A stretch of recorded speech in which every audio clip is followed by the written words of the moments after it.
জানিয়ে দেব এই মুহূর্তে পাওয়া সর্বশেষ আন্তর্জাতিক সংবাদ। শুরুতেই শিরোনাম। মার্কিন নিষেধাজ্ঞার প্রতিক্রিয়ায় আমেরিকার বিরুদ্ধে চীনের পাল্টা নিষেধাজ্ঞা। এরপরেই জানাবো রকেট হামলার ভয়ে আন্ডারগ্রাউন্ডে নেতানিয়াহু। পরেই জানিয়ে দিব যুদ্ধবিরতির আলোচনার মধ্যেও গাজায় চলছে হামলা, নিহত আরও 61 ফিলিস্তিনি। এরপরেই জানাবো এবার সিরিয়ার পাশে থাকার প্রতিশ্রুতি সৌদি আরবের। সর্বশেষ জানিয়ে দিব আরো 2 হাসপাতালে হামলার হুমকি ইসরায়েলের। এতক্ষণ শুনছিলেন সংবাদ শিরোনাম, এবারে বিস্তারিত। তবে তার আগে প্রতিদিনের আপডেট আন্তর্জাতিক সংবাদ সবার আগে পেতে ভিডিওটিতে একটি লাইক দিয়ে চ্যানেলটি সাবস্ক্রাইব করার অনুরোধ রইল।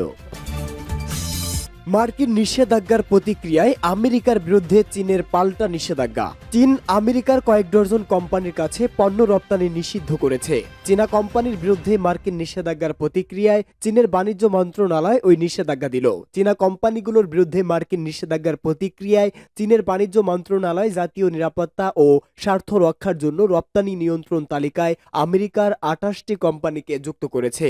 চীন এমন এক সময় এই প্রতিক্রিয়া দেখালো যখন তারা মার্কিন যুক্তরাষ্ট্রের অর্থনৈতিক ও প্রযুক্তিগত চাপ মোকাবেলা করার ক্ষমতা অর্জন করেছে। আমেরিকার নির্বাচিত প্রেসিডেন্ট ডোনাল্ড ট্রাম্প হুমকি দিয়েছেন চীন সহ আরও বেশ কয়েকটি দেশ থেকে আমদানিকৃত পণ্যের উপর ভারী শুল্ক আরোপ করা হবে। 20 জানুয়ারি ডোনাল্ড ট্রাম্প হোয়াইট হাউসে প্রবেশ করার পর বেইজিং এবং ওয়াশিংটনের সম্পর্কের ক্ষেত্রে যা ঘটতে পারে তা মোকাবেলা করার জন্য চীন নিজেকে প্রস্তুত করছে বলে মনে করা হচ্ছে। ট্রাম্প তার প্রথম মেয়াদে চীন থেকে আমদানিকৃত পণ্যের উপর ভারী শুল্ক আরোপ করে চীনের সাথে বাণিজ্য চুক্তিকে কঠোর করেছিলেন এবং এখনও সেই দিকেই অগ্রসর হতে বদ্ধপরিকর। রকেট হামলার ভয়ে আন্ডারগ্রাউন্ডে নেতানিয়াহু। হামাস কিংবা ইয়েমেনের হুতি বিদ্রোহীদের রকেট হামলার আশঙ্কায় ইহুদিবাদী সন্ত্রাসীদের অবৈধ রাষ্ট্র ইসরায়েলের প্রধানমন্ত্রী বেনিয়ামিন নেতানিয়াহু প্রোস্টেটের অস্ত্র পাচারের পর জেরুজালেমের হাতাশা মেডিকেল সেন্টারের আন্ডারগ্রাউন্ড ওয়ার্ডে অবস্থান করছেন। গাজ্জার বেইত হানুন থেকে ইসরায়েলের দিকে 2টি রকেট ছোড়া হয়। ইসরায়েলি প্রধানমন্ত্রীর দপ্তরের বরাতে মিডল ইস্ট আই জানায়, অস্ত্র পাচার সফলভাবে সম্পন্ন হওয়ার পর নেতানিয়াহু সুস্থ আছেন এবং স্বাভাবিকভাবে সাড়া দিচ্ছেন। হামাস কিংবা ইয়েমেনের হুতি বিদ্রোহীদের রকেট হামলার আশঙ্কায় নেতানিয়াহুর সুরক্ষায় বিশেষ ব্যবস্থা নেওয়া হয়েছে। তিনি আন্ডারগ্রাউন্ডে লুকিয়ে আছেন বলে জানিয়েছে স্থানীয় গণমাধ্যম। যুদ্ধবিরতির আলোচনার মধ্যেও গাজায় চলছে ধ্বংসযজ্ঞ, নিহত আরও 61। কাতারের দোহায় যুদ্ধবিরতির আলোচনার মধ্যেও অবরুদ্ধ গাজার শরণার্থী শিবির লক্ষ্য করে দখলদার ইসরায়েলের হামলা অব্যাহত রয়েছে। এতে একদিনে আরও 61 ফিলিস্তিনি নিহত হয়েছেন। সংবাদ মাধ্যম আল জাজিরার প্রতিবেদনে বলা হয়েছে, গাজায় যুদ্ধবিরতি আলোচনা শুরু হওয়ার পর গত 2 দিনে ইসরায়েলি হামলায় প্রায় 140 ফিলিস্তিনি নিহত হয়েছেন। গাজার স্বাস্থ্য মন্ত্রণালয় জানিয়েছে উপত্যকা জুড়ে কমপক্ষে 61 জন নিহত হয়েছেন। প্রতিবেদনে বলা হয়েছে, ইসরায়েলি বাহিনীর হামলা থেকে রেহাই নেই গাজা বাসিন্দাদের। মুখে হামাস নিধনের কথা বললেও নেতানিয়াহুর বাহিনী চাচ্ছে অঞ্চলটির শরণার্থী শিবির ও কোনোমতে সচল থাকা হাসপাতালগুলোতে। এতে হতাহত হচ্ছেন উপত্যকাটির বাস্তুচ্যুত নিরীহ বাসিন্দারা। গাজার মাগাজি শরণার্থী শিবির ও জাওয়াইদা সহ অন্যান্য অঞ্চলে ব্যাপক হামলা চালায় ইসরায়েলি বাহিনী। এতে নিহত হন অর্ধশতাধিক ফিলিস্তিনি।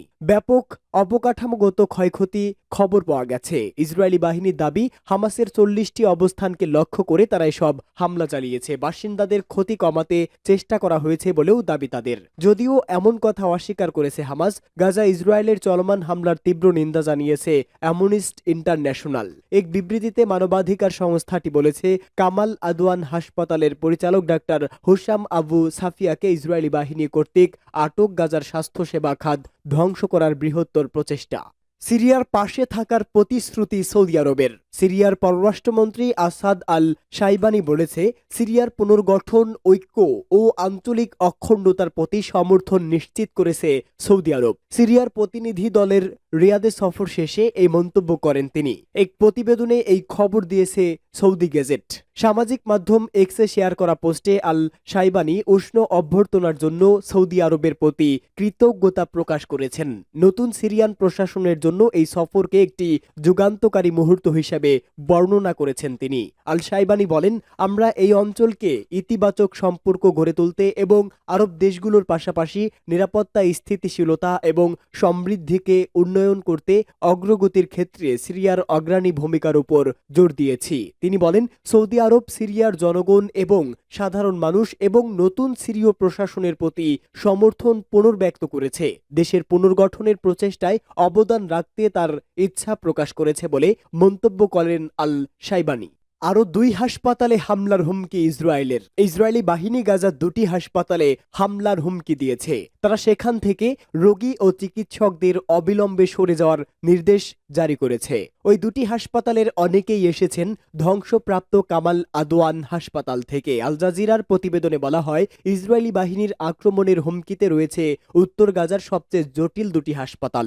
সেখান থেকে অবিলম্বে কর্মী ও রোগীদের সরিয়ে নেওয়ার নির্দেশ দিয়েছে তারা, অথচ জাতিসংঘ অবরুদ্ধ অঞ্চলে চিকিৎসা সুবিধার উপর হামলা বন্ধ করার জন্য ইসরায়েলকে অনুরোধ করছে। কিন্তু পরিস্থিতি বলছে ইসরায়েল সেই অনুরোধ এবারও রাখবে না। ইসরায়েলি সৈন্যরা বেইত লাহিয়ার ইন্দোনেশিয়ান হাসপাতাল ঘেরাও করে সেখানে অনেক বাস্তুচ্যুত ফিলিস্তিনি আশ্রয় নিয়েছে। মধ্য গাজার দেইর আল বালা থেকে সংবাদ সংগ্রহ করা আল জাজিরার হানি মাহমুদের মতে, জাবালিয়ার আল মাওদা হাসপাতালেও একই পরিস্থিতি। সেখানেও একটি পৃথক হস্তান্তর আদেশ জারি করা হয়েছে। গত সপ্তাহে কামাল আদওয়ান হাসপাতালে হামলা চালায় ইসরায়েল। তারা সেটি প্রায় ধ্বংসস্তূপেই পরিণত করেছে। ইসরায়েলি বাহিনীর আক্রমণের মধ্যে গাজা উপত্যকায় স্বাস্থ্য সেবা ধ্বংসের দ্বারপ্রান্তে ঠেলে দিয়েছে। এদিকে ওই 2টি হাসপাতালে হামলা নতুন কিছু হবে না, কারণ 2023 সালের অক্টোবরে যুদ্ধ শুরু হওয়ার পর থেকে ইসরায়েলি হামলার কারণে ইন্দোনেশিয়ান এবং আল ওয়াদা হাসপাতাল উভয়ই ক্ষতিগ্রস্ত হয়েছে। সাংবাদিক মাহমুদ বলেন, যারা 2 হাসপাতালে চিকিৎসা নিচ্ছেন বা আশ্রয় নিয়েছেন তাদের অনেকেই বিধ্বস্ত কামাল আদওয়ান হাসপাতাল থেকে এসেছে। আমরা খুব সংকটাপন্ন লোকদের বিষয়ে কথা বলছি। তাদের চিকিৎসা দরকার, আধুনিক সরঞ্জাম দরকার।